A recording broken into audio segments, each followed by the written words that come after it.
Welcome to Season 6 Offseason. And as you see, we're going to start off with the awards for the regular season. MVP goes to our starting quarterback, the franchise, Chris Young. He also gets Offensive Player of the Year.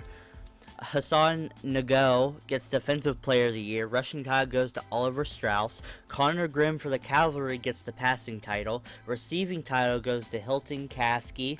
The sack title goes to our Rashad Gavin with 16. Interceptions goes to Marion Ray for 12. And Strauss gets the most points.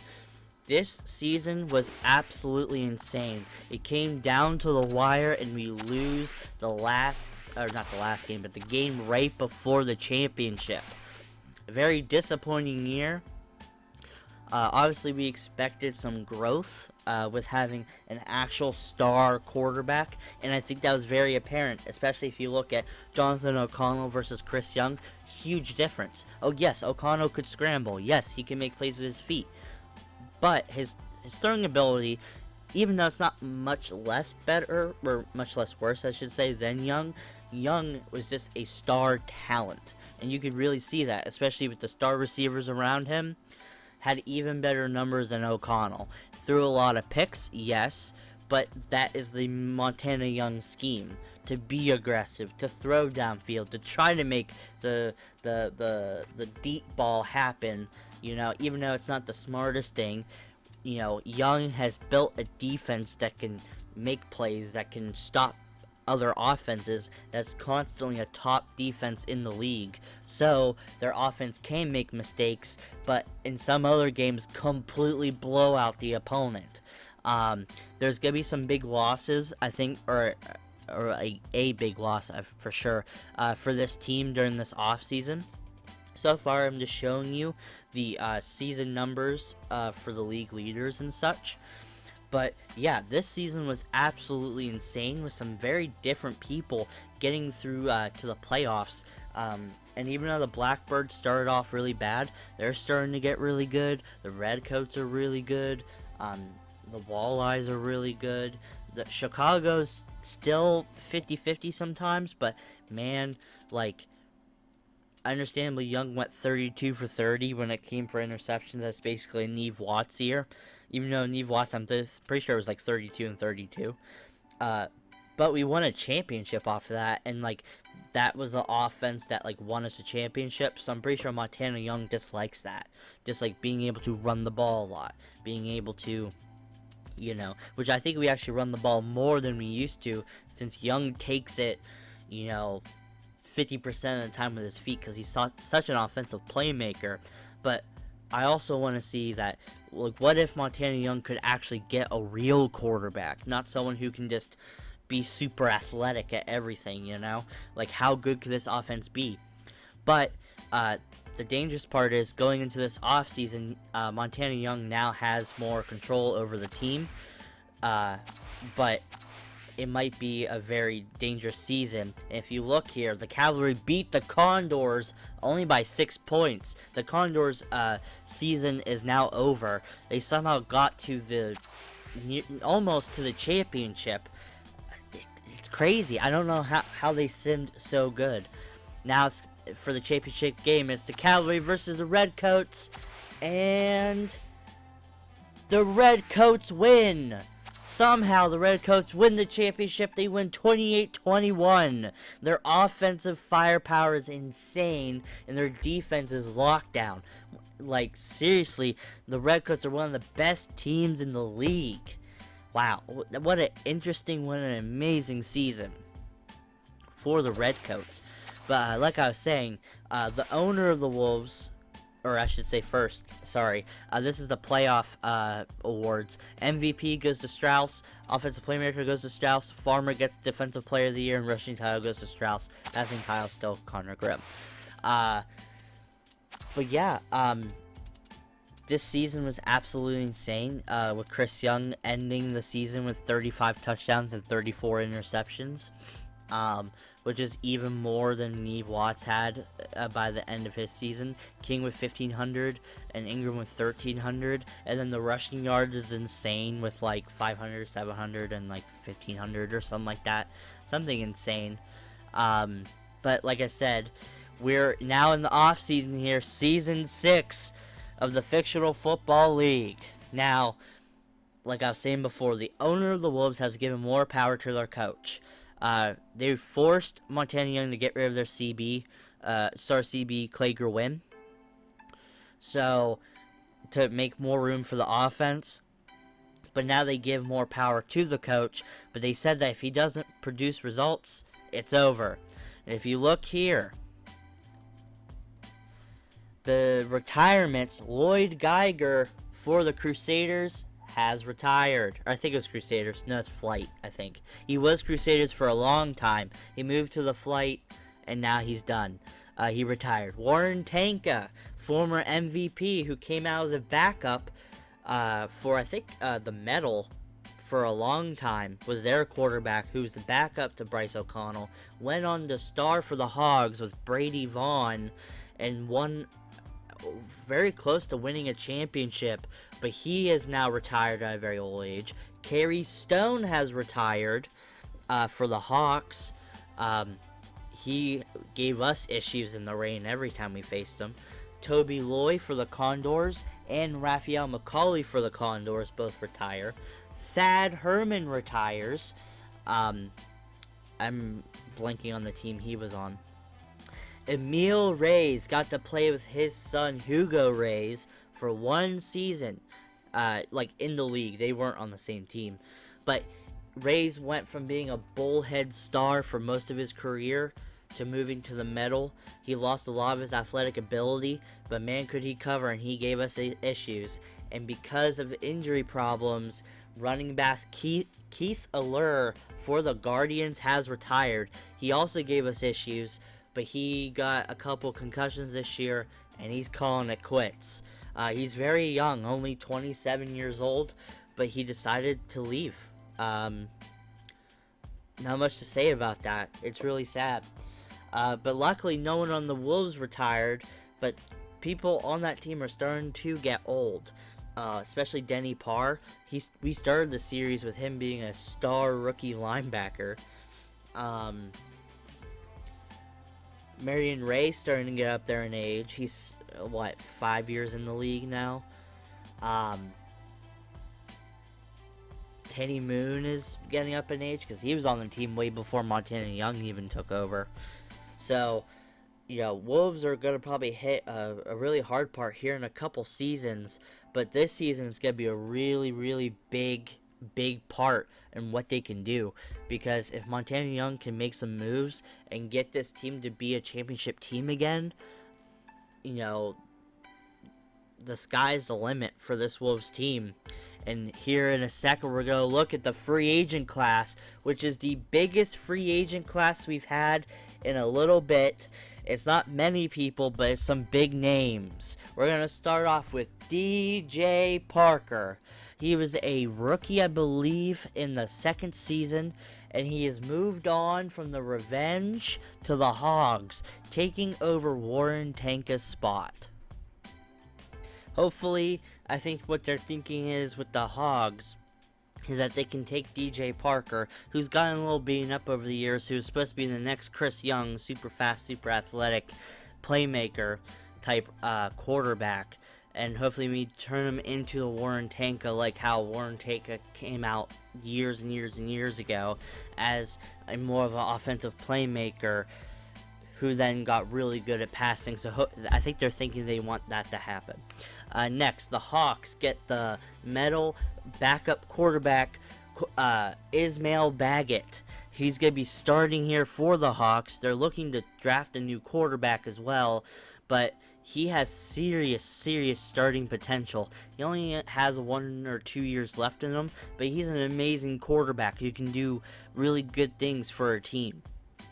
Then, Rick Tempest goes from the Sailors to the Griffins. Now, this move is mostly just because he wanted to play somewhere that wasn't wet all the time in Seattle. I think Sailors also want to try to get a little bit younger.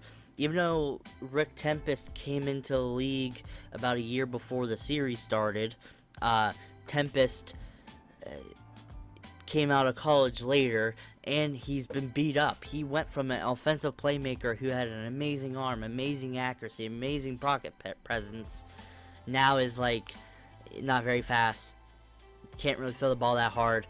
He actually had shoulder surgery this offseason again, with a knee surgery as well. So I think that's why he's going to the Griffins.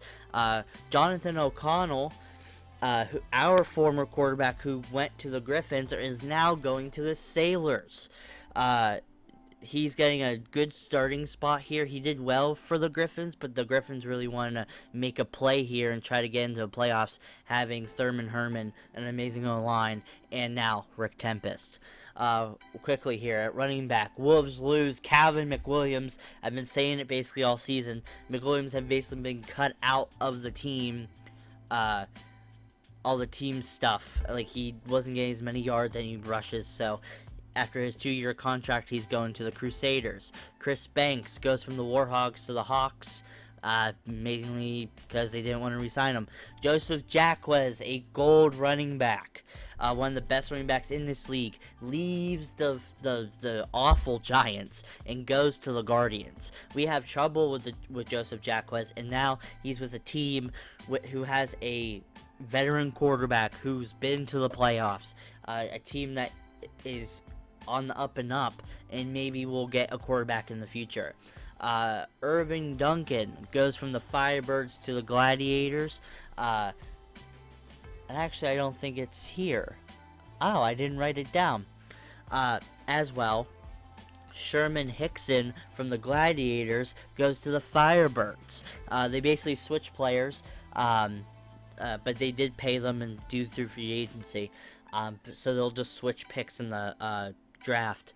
But yeah, so Irvin Duncan goes to the Gladiators because they wanted a faster, more agile running back. And again, I don't know why it's not here, but Sherman Hickson then also went to the to the Firebirds because they want a pounding running back. They went Neve Watts, Sherman Hickson, amazing good receiving core, good defense. They're making a play, and I think in a couple years, Neve Watts will finally blossom into the quarterback that he should have been. Center Alex Sheridan goes from the Bullheads to the Griffins, which makes the Griffins have the best O-line in the league. Their one hole was center, so that's awesome for the Griffins. I don't know what the Bullheads are doing here, letting Alex Sheridan go. Now, lastly, free safety Monroe Milligan goes to the Revenge. He was a backup for either the Condors or another team, I'm not really quite sure, and he balled out because he took a starting spot during the season and was in the top 5 of interceptions. So he's going to the Revenge, and it makes the Revenge defense even better. And now we're going to the draft. With the first pick of the draft here, the Revenge pick up quarterback Gordon Beal. He's able to scramble and make big plays and really decipher coverages by scrambling, but his con is his low-tier arm talent, and what I mean is he doesn't have super hard throw power. He can't really dot it up, but also his placement is a little off. Now, second pick in the draft goes to the Seattle Sailors. They pick up an outside linebacker, which is a big need for them, in KJ Williams. He's a coverage linebacker, and he balled out in college. He's a great tackler and has amazing coverage instincts. The only issue is he lacks elite speed and agility. He's still fast. He's still agile. He plays coverage very well. He's not stiff, but he's not a super athletic freak, which causes him not to be an amazing player, but I think he's going to be solid. Now for the third pick in the draft, the Hogs pick up middle linebacker Cody Anderson. He's an elite tackler. He led the nation in tackling, but the problem is his pass coverage is awful. It's straight awful. He was mainly blitzing and just hitting holes when the ball was being ran. But other than that, he is a good tackler and a good player. Now, most of these players you will find in my NCAA 14 dynasty.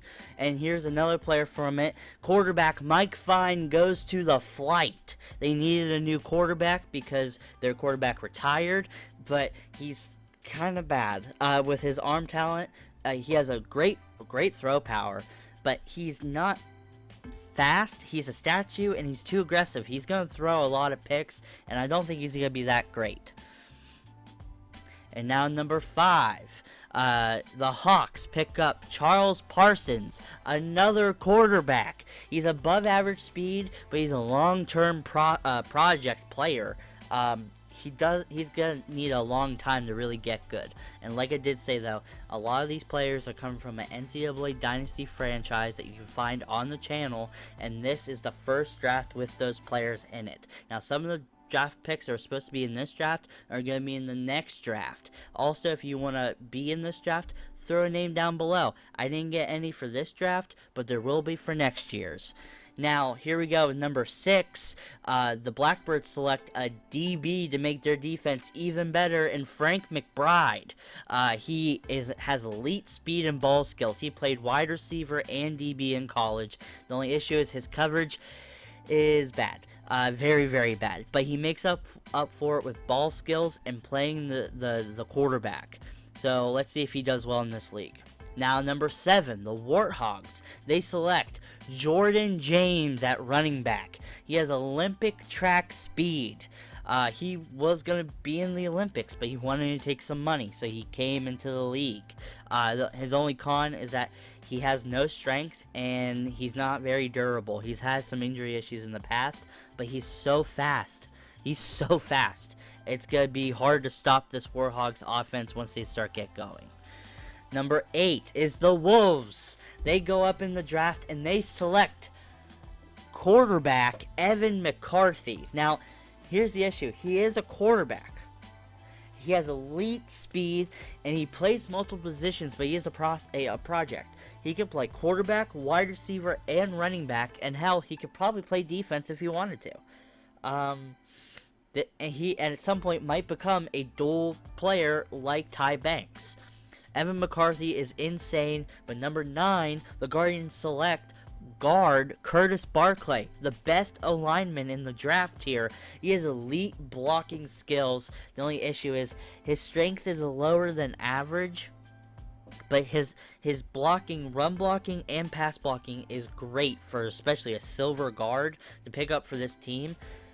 This team's going to be insane either in the next year or 2. Now for the Monarchs, they select D-tackle Sean Jefferson. He has the highest strength in the class. He can not just move the pocket, but move the line yard upon yard upon yard. The con is his speed and his pass rush is a little bad. He's not very fast, and he will push the pocket, but he's not gonna really beat anyone with any moves. It's just that in the run game, he's going to cover everything. Number 11, the Bullheads select center Tony Franklin. His pro is durability and average blocker, and then his con is that he's a project. Now, he is a good player. It's just he's not special in any way. He's going to start for them. He's going to do well for them. The Bullheads need him, but he's not amazing. Next up, the Dragons. They select at number 12, and they pick up Marvin Jones, who is a good finesse move D-end, but he could be a bust, honestly. Like, he's not super athletic, but his finesse move isn't amazing. It's just, like, the best part about him, and his run coverage is awful. But this Dragon team is really grasping at straws here. They've been basically 8-8 for the last 3 or 4 years. They really can't get anything going. You might see some changes here next year. And now, at number 13, the Gladiators pick up Adam Browning, who's a solid pass blocker, which is what the Gladiators need. But he's a little out of shape, and he's from a small school. So I don't think he's going to be absolutely amazing, but he does have solid pass blocking skills. I think it's around a 90 overall, but for a generic, that's high. But his run blocking is like 60. He cannot run block for his life. So the Gladiators look like they're just going to be passing a lot, even though they have a run-heavy scheme. Cavalry pick up tackle John Baker, who's basically the same as the last pick in Alex Browning. He is an average pass blocker. I would say maybe even above average pass blocker, but he's a bust. He's going to be a bust. He probably should went lower in the draft. I really don't think he's going to be that great. Next up, the Giants, who lost a very significant running back. They pick up wide receiver Casey Griffin from our Texas State dynasty, and he's a solid starter. He's plug and play. His con is he's fast, but he's not elite speed. He's just like he can pass people. He has good route running. He's just not super athletically gifted. But you could see him play in the first season of our Texas State dynasty that has came out during this past season. Number 16, the Bulls select the best D tackle in the whole draft, Darnell Houston. He's a future All-Pro sack master. Cons is his lack of competition, and he came from a small school. But he is absolutely dominant. He went to the combine and destroyed. He's going to be insane, and it's going to really help out the Chicago defense that's already elite. Number 17 is Matt Craig, who was also in the Texas State dynasty. He was on a different team, obviously, though. He has great coverage, great speed. He's for the Firebirds. The issue is he was injured in the last game of the season, and he'll never be the same. He tore both ACLs on a bad tackle, and he's going to try to play, but I don't think it's going to do much for this Firebirds team. Next up, the Condors select number 18. They pick up Maxi Lewis Harris. He's a rangy safety, good hands, and he's deceptively slow. I would say he's quick. That can almost be a pro. There's not really... The only thing that maybe can go against him is his tackling skills. But he is a little bit slower. But he makes up for that for being rangy, that he can manipulate the offense and the quarterback. But let's look at pick 19 from the Stallions, who pick up guard Steve Christian. Bad pickup for the Stallions here, who seem to be kind of getting worse as the series goes on. He's average in every way. Strength, blocking, everything. He's nothing special.